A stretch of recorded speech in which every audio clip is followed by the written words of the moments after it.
this is why we have a Second Amendment. Everybody scoffs when you say that. Oh, how could you talk about revolution, Carl?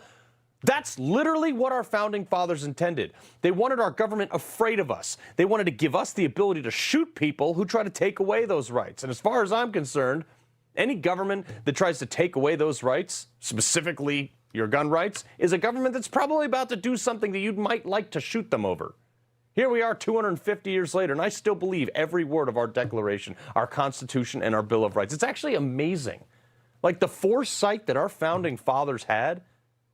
We are the greatest country in the world.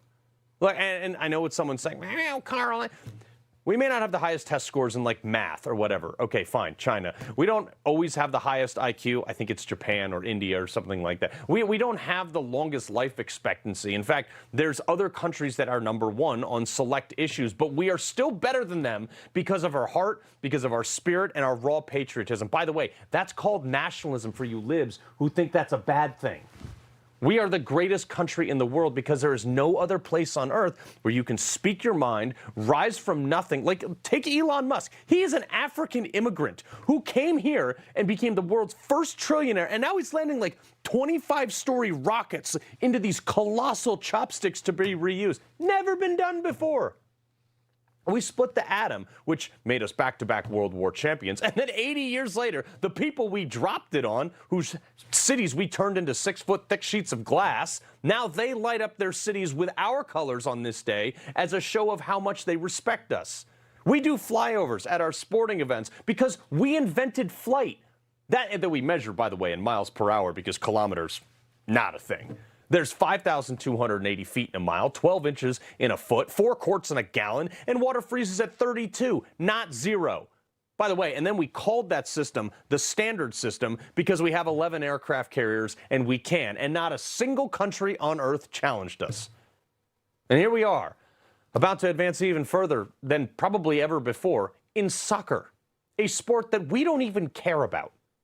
We call our NFL the world champions after the Super Bowl because nobody even bothers to compete with us. We beat Canada in hockey. Our Florida team last year, that doesn't even have ice in that state. And 2 American teams this time around competed for first place. Canada wasn't even the final draw. One from a desert state, by the way. The other one from a summer vacation state. We have 3 times as many gold medals of any other country combined.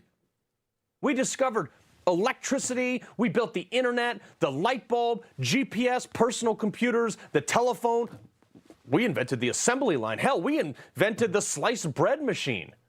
We invented soda and blue jeans and pioneered jazz and rock and roll and, I guess, begrudgingly hip-hop. But if something moves on this planet, some American somewhere, probably a redneck, figured out a way to race that thing. Look at that. That's awesome. We do stuff and build things at a scale that the European mind can't even comprehend. That's what makes us the best. I'll never apologize for that. I'll always celebrate that. And I'll always salute that flag that stands for that. And anybody who wants to burn, spit on, disrespect, or hate that flag, gotta come through me. Today, tomorrow, hell, every day of the year is the best day to be a red, white, and blue-blooded, flag-loving, meat-eating, God-fearing, gun-owning, eagle-riding, unapologetic, kick-ass American. Who wouldn't want to celebrate that today? Other than, I don't know, like 40% of the country on the left. But I'd ask this today. As you raise that flag and salute the red, white, and blue, remember it came at a cost. It took a lot to get here. I know the cost that I paid is far less than a lot of other people out there. But I'd do it all over again because it's damn worth it. So, happy birthday, America.